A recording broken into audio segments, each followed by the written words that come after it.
Generally speaking, there's three kind of big buckets of reasons why someone might engage in intentional weight loss. First is desirability, second, health, third, stigma. But at the end of the day, all of those are rooted in fat phobia in different ways, and I'll explain. First, desirability. That is kind of the most obvious when it comes to fat phobia. Yes, this clip reminded me of some videos I did few weeks ago.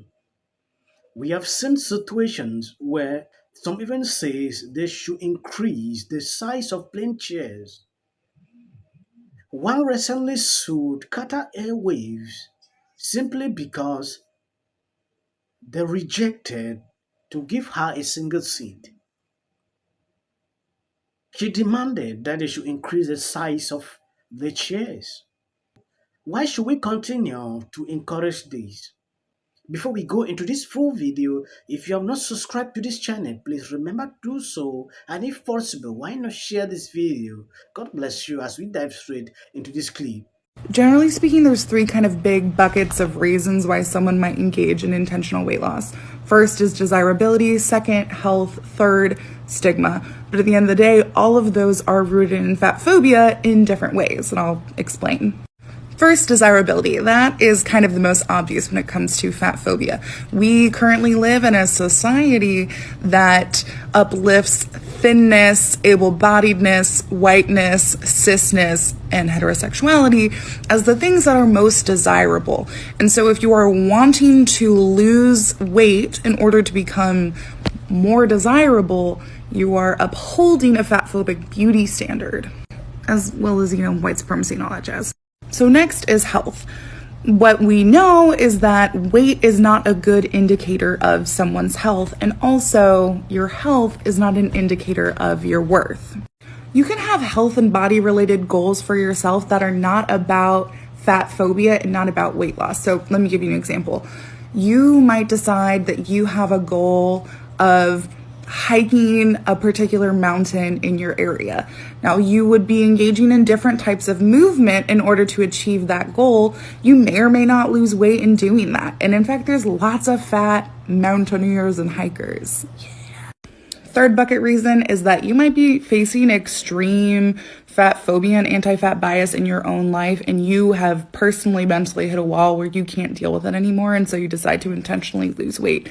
That is actually the case with Roxanne Gay, who is very tall. They are like 6 foot or 6'1", and prior to their weight loss surgery, they would have been categorized as a super fat. So being a super fat and being that tall comes with a particular type of physical accessibility challenge as well as anti-fatness. And so for that reason, Roxanne Gay elected to have weight loss surgery. But it's really important that if you still go through with intentional weight loss, that you don't sacrifice fat liberation politics, because otherwise it's still just fat phobia, even if you're doing it for your mental health and accessibility. Yes, if you realize this fat acceptance movement is actually causing a problem these people don't know. Struggling to lose weight is fat phobia. This is not the first clip I'm doing on this channel. If you've been following me very keenly, you realize we have put out about 10 videos similar to this, but this clip is special. Not allowing a child to use puberty blockers is simply just transphobic. It just is what it is. There's no real reason not to.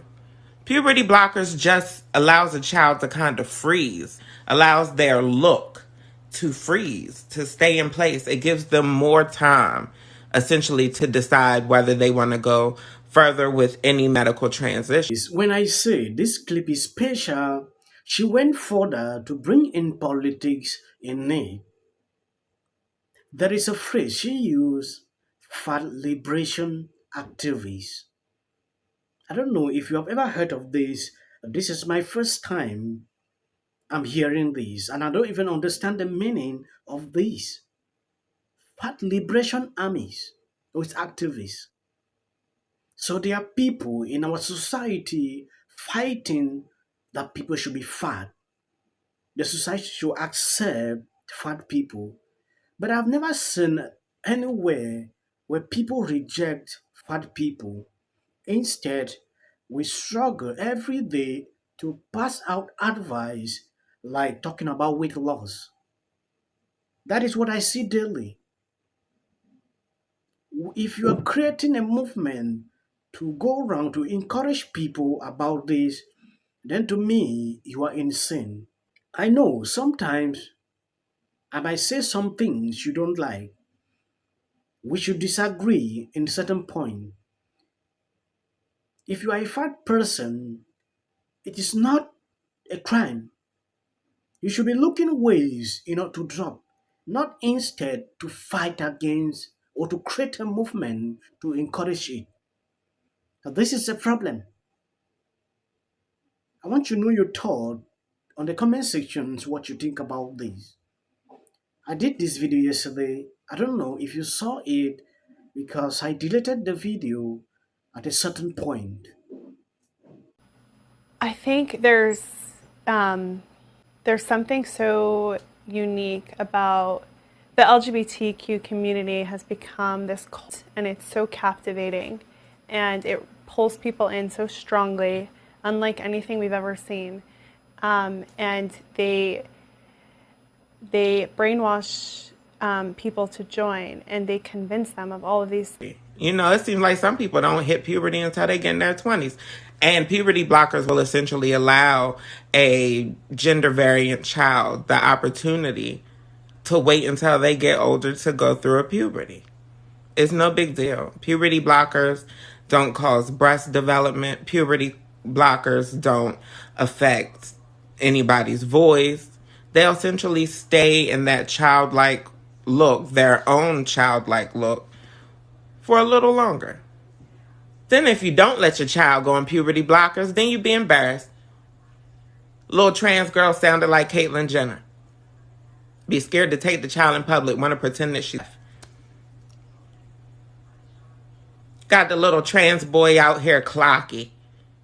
Don't nobody want to be clocky. Ain't nobody trying to be clocky because we got to deal with so much bullshit in this superficial society and being clocky. Or pretend that the trans child don't exist. I've seen a lot of that in my work. But you ain't doing yourself no favors, you ain't doing the child no favors, and you're not changing their mind. By not letting a child go on puberty blockers, somebody who is trans and will transition, by not letting them go on puberty blockers, you're essentially just making it harder for them to transition. They're going to likely end up getting more plastic surgery or being more insecure with the way that they look as an adult. What's the point of that? Give your trans child the best opportunity at life as possible. Puberty